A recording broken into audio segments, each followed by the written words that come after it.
Greetings friends, and welcome to video number 2 of Mark's vinyl collection. So today I figured I would do a couple of things. First of all, being that it is New Year's Eve, and Happy New Year to everybody out there who's already probably had the New Year's Eve switch over, because it is about 4:30 here in Canada, so I'm sure in very many places around the world it's already been long done, the New Year's Eve celebrations. So in any case, before I get started with some of the vinyl that I wanted to show today, I wanted to just talk about what I think, for me, is my favorite release for 2016. Now, this may not be a surprise to some people, maybe it might be, and for some of you out there, this might be your favorite pick for 2016, and that is David Bowie's Black Star. Now, this to me is a incredibly good record. As you can see, for once the glare is actually helping. As you can see, this very interesting sort of matte printing on the back here. And in case of any of you haven't seen this, let's take a quick peek there.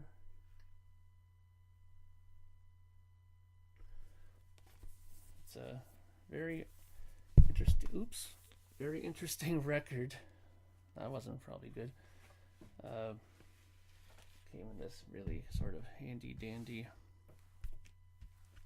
sort of plastic case. Put the record in there.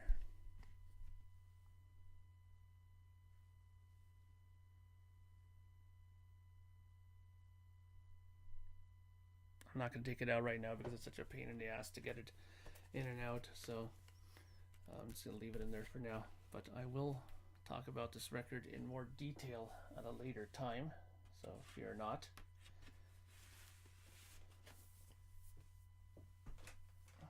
But yeah, Black Star to me is a record that really surprised me. I mean, obviously not so much because of the fact that he died 2 days after releasing it, but the music on it really took me aback a bit. It was very modern. It seems almost slightly ahead of its time to me, in a sense. It was something that I didn't expect Bowie to do. The record before, which was The Next Day, was interesting. It had elements of this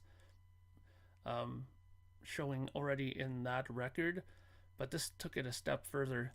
The whole feeling of it on here I find very haunting. It's almost like, well, obviously he knew that something was up and that he may not have much time left when he was making this record, and it really shows on the recording of this record. So for me, I've always said before that emotion and feeling are one of the most important things for a classic record, and this has it in spades. So that's David Bowie's Black Star. Now let's move on to some other records. Now I'm going to go through these kind of quickly, but like I said before, a lot of these I will go through in more detail, but just so I can get them shown here at first, I will go through them a little bit quickly, but I'll go into some detail. So this is for all you British progressive fans today. So we're going to take a look at some Yes records. So here's my going for the one Japanese promo press of the record. Now there's the obi, and on the top here is the promo little sticker there. You know, let's say sample, but for a while the funny thing was, when I first got this record, I never realized it was a promo copy until one of my friends in Japan actually informed me on it. He took a look at the label here, which I'll pull out here in a second, and take it out of the sleeve here. Now, if you take a look,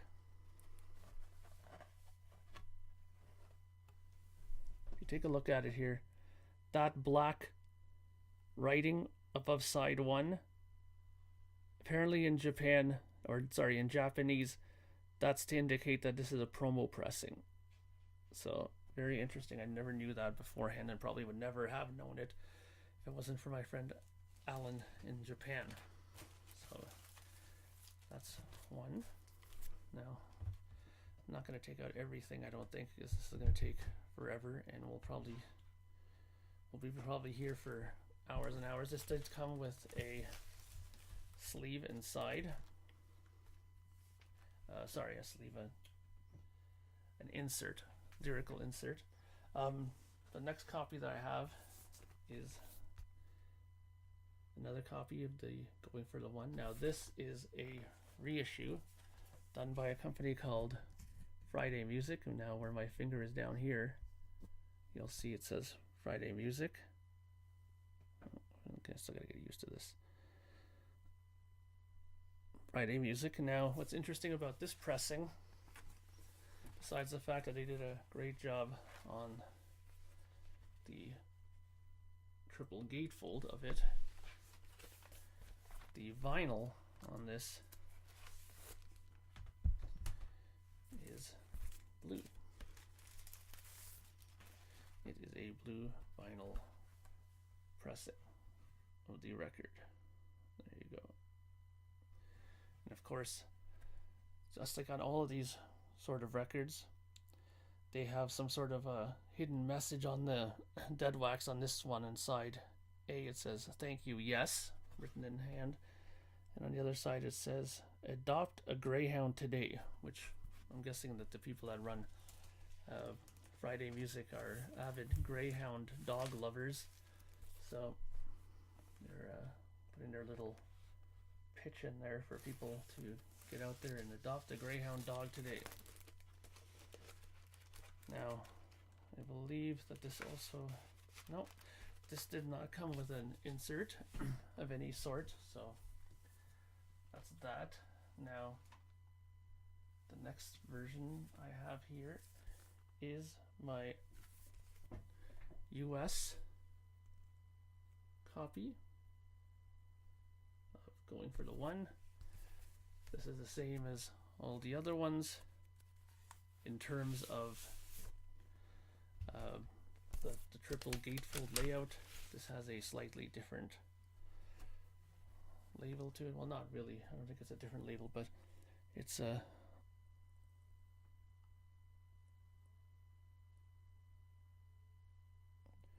that's the US version. Looks like it needs a bit of a cleaning. Gotta get the old spin clean out. Some of these records I haven't spun in a long time. Let's get that one back. This one did come with the proper insert sleeve for it. I'll pull that out really quick here, just so you can check that out, at least from one of them. They're all the same pretty much. They all had the lyric sheet like this.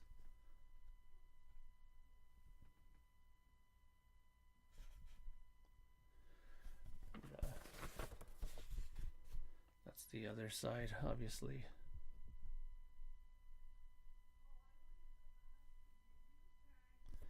There you go. So that's the US press. So Going for the One. Let's do that here for now. And I believe I have one more to show you from that. And this is the UK pressing of Going for the One. Now, the way you can always tell the differences are usually by the serial number and the printing on it. Now, if you take a look at this one, you'll see underneath where it says side 1, underneath stereo, there is a K50379, I believe it is. Yeah, that's the serial number for the British version of it. And also you'll get the indicator on the back as well. That'll give you the information as well, showing you that it is in fact a British press. Yeah, it says right in the bottom corner there, I don't know if you'll be able to make that out, but in the bottom corner there it says made in England. So that is the British one. So that's the versions of the going for the one that I have so far.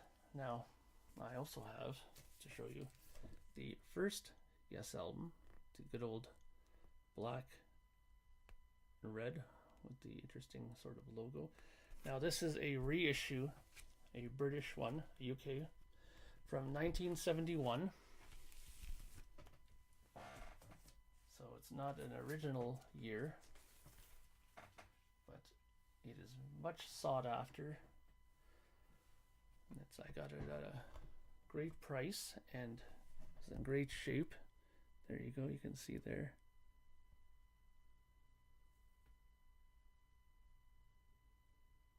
Notice the K40034 and the made in the UK underneath the stereo there.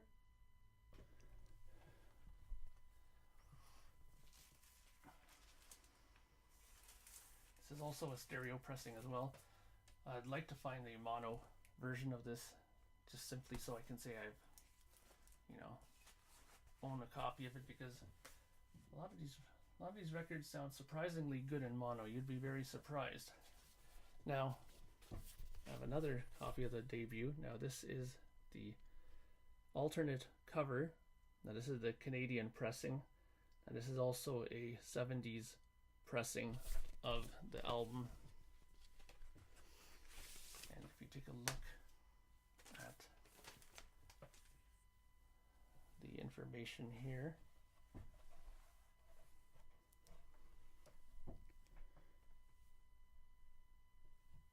you know what? I did this last time. I don't know why I'm such a bonehead and didn't do this again.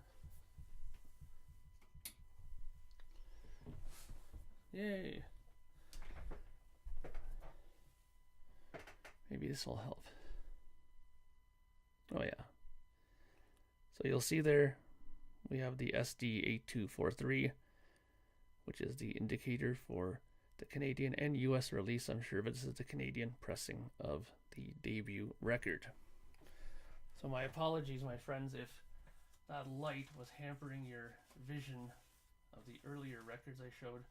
If that's the case, leave me a message down below, and I'll be sure to show those records again sometime soon. And like I said, I will go over them in a little bit more detail as well for you. Now we'll get to something rather interesting. So I've also started collecting Beatle records and have been for a while. A couple of them that I've been very much looking for is mono versions of the record. Now, some are easier to find than others, and especially since the reissues have been so highly touted, especially the mono ones, it goes without saying that I have to get myself a copy of Sgt. Pepper in mono, as you can see there on the label. Now, John Lennon was the one who said famously, there you see made in Germany, famously was saying that you have not heard Sgt. Pepper unless you've heard it in mono. So we'll see, because I'm going to check it out very soon. So, but like I said, I've heard that those reissues that they just come out in 2009, well, the 2009 and 2014, and well, the reissues, they're very, very well done. So, but everybody keeps saying to buy the mono versions and not the stereo, as the monos were taken from the actual quarter-inch master tapes, and the stereo ones were taken from a digitized version of the tapes that George Martin did in 1987. He remixed it then and put it into digital form to preserve it. Those were the stereo mixes, and so all the stereo ones that you have out there now, the reissues, come from that. So if you're a real audiophile kind of guy or girl, then you might want to go out and grab the mono ones. They are a bit harder to find because people are cluing into that. So now for the last three that I'm going to show you, these are sort of my more how do I put this, treasured ones. And these are actually pretty new. So this here, you may not, some of you may recognize, some of you may not recognize. This is a compilation album called A Collection of Oldies, Beatle Oldies. Now, from what I understand, this came out in England, but did not come out in the US nor Canada, I believe.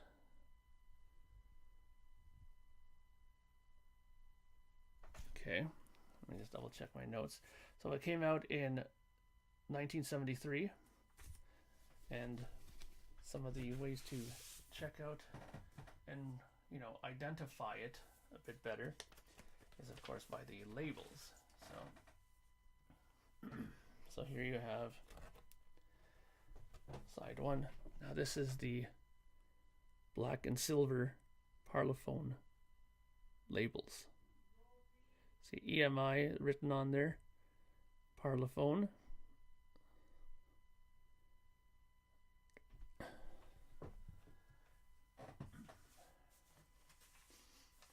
And yeah, so this is a collection of older songs, and from what I understand, it is quite sought after. The price range on this, you'd be surprised though if you look for it. It could go anywhere from between $14 to maybe as high as $50, but I haven't seen it much higher than that, which is surprising because, like I said, you can't get that. It wasn't released in America nor Canada, I believe. Now, the next one I want to show you, and these, I have two of these, but they're different, and that is with the Beatles. There we go. Get rid of that damn glare. Now this is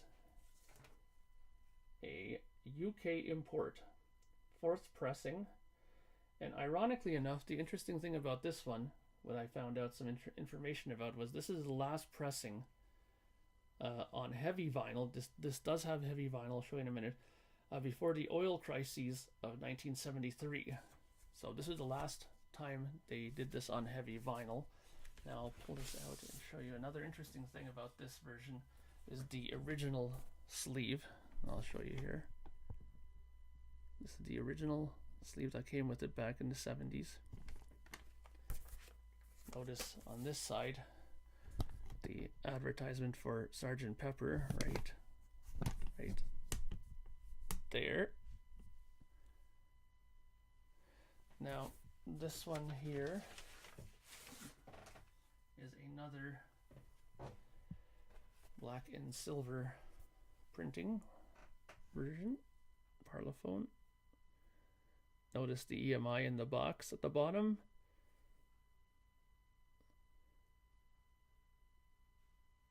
And another thing to make interest of is on the outside rim it says the Gramophone Company Limited, which apparently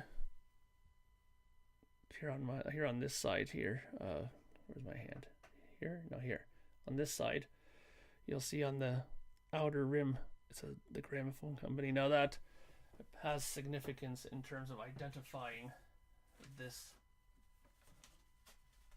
release, this version of the release. So,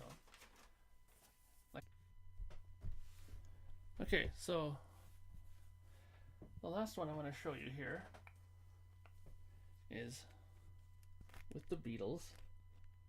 This is a mono version Japanese pressing. Now, this came out December 10th, 2003. And it was manufactured by Toshiba EMI and is a limited edition direct metal master of this album. Now, I've seen this going online for anywhere between 30 to, and that's a pretty crap version of it, actually $30.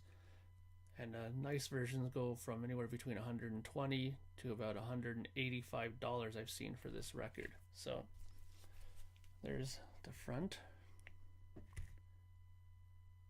Here's the back.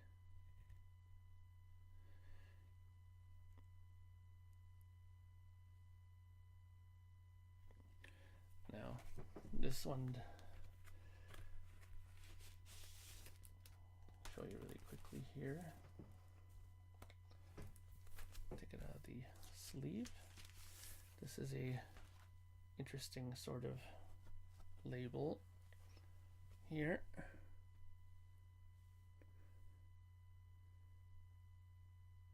Sort of their version of the silver and black parlophone.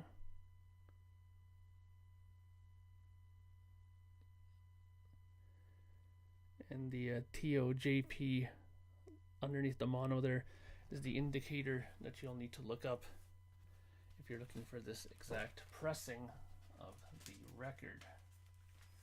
There are other versions of this as far as Japanese pressings go. There's the famous red obi. This is the blue obi. Obi is just that strip that goes around the record. And this version of it, to make it somewhat complete, does come with a 4-page booklet with it. Japanese. Oops, sorry about that. And you'll have the lyrics.